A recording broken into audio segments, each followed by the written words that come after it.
नमस्कार शुभंकर कयाल YouTube channel पक्ष থেকে আপনাদের প্রত্যেককে জানাই স্বাগত। ওবিসি কেস পিছিয়ে গেছে আপনারা সবাই জানেন। গতকাল আমি ভিডিও বানিয়েছিলাম এই নিয়ে কেন পিছিয়ে গেছে ওবিসি কেস পিছিয়ে যাওয়ার কারণ কি সেটা নিয়ে আজকে আমাদের আলোচনা থাকবে। তার সাথে সাথে আগামী কাল 19 ফেব্রুয়ারি দুপুর 12টায় কিন্তু পিএসসির ডেপুটেশন কর্মসূচি রয়েছে। তো আপনাদের প্রত্যেকে আসা চাই, সেখানে যারা কাছাকাছি থাকেন অবশ্যই আসার চেষ্টা করবেন। এক এক করে দেখা যাক প্রথমত ওবিসি কেস পিছিয়ে যাওয়ার কারণ কি সেটা আমরা একটু দেখে নিই। দেখুন, এই হচ্ছে গতকালের অর্ডার কপি। কেন পিছিয়ে গেছে সেটা এখান থেকে কিছুটা আন্দাজ করা যায়। আমি আইনজ্ঞ নই, কোথাও মানে সব কিছুই যে পুঙ্খানুপুঙ্খভাবে বলতে পারবো বা কোথাও কোনো নির্ভুলভাবে বলতে পারবো এমনটা নয়। আমি অর্ডার কপিটা দেখে যেটা মনে হয়েছে আমি সেটাই আপনাদের সামনে বলছি। দেখুন, এটা হচ্ছে অর্ডার কপি গতকালের। এখানে ডেটও হয়তো আপনারা পেয়ে যাবেন। এই দেখুন, ডেট 18/3/2025 তারিখে লিস্টেড হয়েছে এবং গতকালের এটা হচ্ছে অর্ডার কপি। এই অর্ডার কপিতে যেটা বলা হচ্ছে, দেখুন আমি আপনাদের একটু মার্ক করে দেখিয়ে দিই। এই লাইনটা খেয়াল করুন, 17/2/2025 this petitions were mention today. Case ওটার ডেট ছিল 18 ফেব্রুয়ারি, কিন্তু 17 তারিখ কিন্তু কেসটা মেনশন করানো হয় অ্যাডভোকেটদের তরফ থেকে। রাইট, 17 তারিখ কিন্তু কেসটা মেনশন করানো হয়েছে এবং সেই 17 তারিখ মেনশন করানোর পরে এখানে সেটা লেখা নেই, বাট যেটা মনে হচ্ছে আরও ডেট চাওয়া হয়েছে অ্যাডভোকেটদের তরফ থেকে। সেটা আমি আপনাদের দেখাই। সম্ভবত এই পিটিশনারদের তরফ থেকে, আমি সম্ভবত এই কারণে বলছি কারণ এখানে এটা মেনশন নেই, সম্ভবত সেই কারণে আমি বলছি যে পিটিশনারদের অ্যাডভোকেট আপনি দেখতে পাচ্ছেন মিস্টার কপিল সিব্বল এবং তার সঙ্গে সঙ্গে আরও একজন রয়েছে কুণাল সামথিং নাম। তো এই জায়গাটা আপনারা দেখুন, এই দুজন অ্যাডভোকেট রয়েছেন এবং তার সঙ্গে সঙ্গে রেসপন্ডেন্টদের অ্যাডভোকেট রয়েছেন অনেকজন। তো এই অ্যাডভোকেটদের তরফ থেকে স্পেশালি যেটা মনে হচ্ছে পিটিশনারদের তরফ থেকে হয়তো মেনশন করানো হয়। পিটিশনারদের তরফ থেকেও হতে পারে বা রেসপন্ডেন্টদের তরফ থেকেও হতে পারে। উইদাউট কংক্রিট ইনফরমেশন কোনো কিছু বলা উচিত নয়। তো এই পিটিশনার বা রেসপন্ডেন্ট কোনো কারো তরফ থেকে হয়তো কেসটা মেনশন করানো হয় এবং হয়তো বা এক্সট্রা ডেট চাওয়া হতে পারে বা হয়ে থাকতে পারে। সো লাস্ট লাইনে কোর্ট যেটা বলছে, দেখুন, আপন being mentioned the court made following listed on 18/3/2025। 18/3/2025 তারিখে কিন্তু কোর্ট লিস্টেড করছে মামলাটা। এই হচ্ছে ব্যাপার। তো যেটা মনে হচ্ছে, এই আপনাদের আমি অর্ডার কপি দেখিয়ে দিলাম।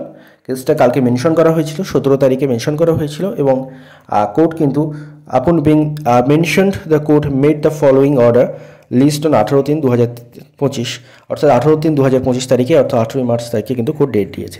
এবার আসা যাক ডেপুটেশন কর্মসূচির ব্যাপারে। তার আগে ওবিসি কেস নিয়ে অনেক আন্দোলন এসেছে, সেটার কথা বলছেন। যদি আন্দোলন হয় সেটাতে সবাই আমরা পার্টিসিপেট করব। তবে আমাদের অতীত অভিজ্ঞতা খুব একটা ভালো নয়।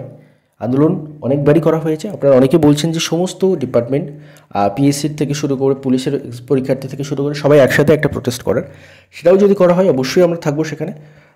তবে একটা কথা আমি আপনাদের বলে দিই, এর আগে 3রা সেপ্টেম্বর কিন্তু এরকম একটা প্রোটেস্ট করা হয়েছিল সমস্ত ডিপার্টমেন্টের তরফ থেকে। সেখানে উপস্থিতির হারও কিন্তু খুব কমই ছিল এবং তারপর থেকে আর সেভাবে কোঅর্ডিনেট করে একসাথে কোনো প্রোটেস্ট বা কিছু করা হয়নি। আসল কথা হচ্ছে উপস্থিতি। আমাদের বিভিন্ন আন্দোলন আমরা দেখেছি, বিভিন্ন আন্দোলনে উপস্থিতির সংখ্যা খুবই কম। এত কম উপস্থিতি থাকে এবং তারপরে সোশ্যাল মিডিয়ায় সেখানে কিছু লোকজন রয়েছেন যারা সোশ্যাল মিডিয়ায় কথার ফুলঝুরি ছোড়ান, এখানে অভিযান করুন সেখানে অভিযান করুন।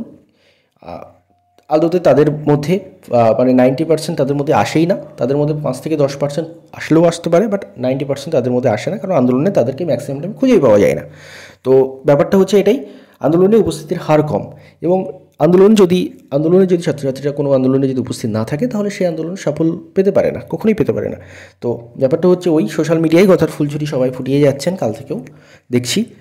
এবং যারা কমেন্ট করছেন বিভিন্ন রকম মতামত দিচ্ছেন, অবশ্যই আপনাদের মতামতকে স্বাগত।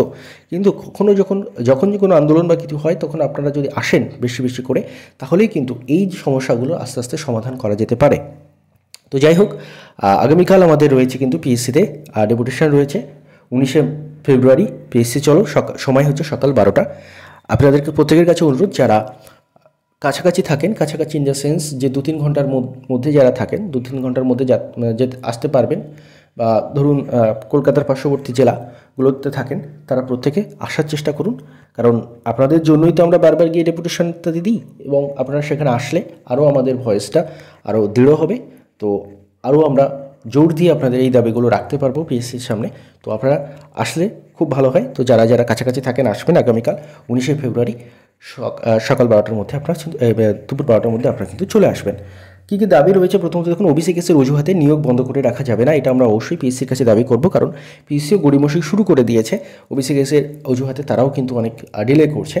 তো ওবিসি কেসের অজুহাতে যাতে নিয়োগ বন্ধ না করা হয় তার জন্য কিন্তু আমরা পিএসসিকে বলবো, এবং তার সাথে সাথে ক্লার্কশিপ এবং মিসলেনিয়াসের শূন্য পদের সংখ্যা দ্রুত যাতে প্রকাশ করা হয়, দ্রুত ক্লার্কশিপ এবং মিসলেনিয়াসের রিভাইজ অ্যান্সার কি ওএমআর, স্ক্যান্ড ওএমআর এবং রেজাল্ট যাতে দ্রুত প্রকাশ করা হয়, এবং তার সাথে সাথে নিয়োগ প্রক্রিয়া দ্রুত যাতে শেষ করে এবং সমস্ত পেন্ডিং রেজাল্ট যাতে দ্রুত প্রকাশ করে, ডেসক্রিপটিভ পরীক্ষার যে বৈষম্য দেখা যায় সেগুলো যাতে দূর করে, এবং দুর্নীতিমুক্ত নিয়োগ ইত্যাদি। এবং এছাড়াও আরও প্রচুর দাবি রয়েছে, আপনারা যেগুলো গুগল মিটিংয়ে আপনারা জানিয়েছিলেন সেই দাবিগুলো, প্রচুর দাবি রয়েছে। আগামীকাল আপনারা যারা পারবেন অবশ্যই আসুন, কারণ দরকারটা আপনাদের জন্যই এই বারবার ডেপুটেশন কর্মসূচি দেওয়া। আপনারা বহুজন বলছিলেন যে অনেক দিন ধরে যে ডেপুটেশন দিতে চলুন। আলটিমেটলি ডেট ঠিক হয়েছে আগামীকাল। আপনাদের আমি গতকাল সেটা জানিয়েও দিয়েছিলাম, এবং তার আগেও আমরা শনিবার দিন মিটিং করে আপনাদের জানিয়ে দিয়েছিলাম যে পারমিশন পাওয়া যাবে এই সপ্তাহের শুরুর দিকে, এবং সেই অনুযায়ী আপনারা দেখতে পাচ্ছেন যে বুধবার আগামীকাল 19শে ফেব্রুয়ারি কিন্তু ডেপুটেশন কর্মসূচি রয়েছে। আপনারা যারা মানে খুব দূরে না থাকেন, যারা 2-3 ঘন্টার মধ্যেও থাকেন, 4 ঘন্টার মধ্যেও থাকেন কলকাতা থেকে, তারা পারলে আসুন, কারণ শুধু পড়াশুনোর সাথে সাথে পড়াশুনো করে গেলে বছরের পর বছর পড়ে গেলেও যদি পরীক্ষা না হয় তাহলে সেখানে সাফল্য আসে না। তাই পড়াশুনোটাও যেমন খুব গুরুত্বপূর্ণ, তার সাথে সাথে নিজের অধিকারের জন্য মাঝে মাঝে সোচ্চার হওয়াটাও কিন্তু খুব গুরুত্বপূর্ণ। ধন্যবাদ আপনাদের সবাইকে।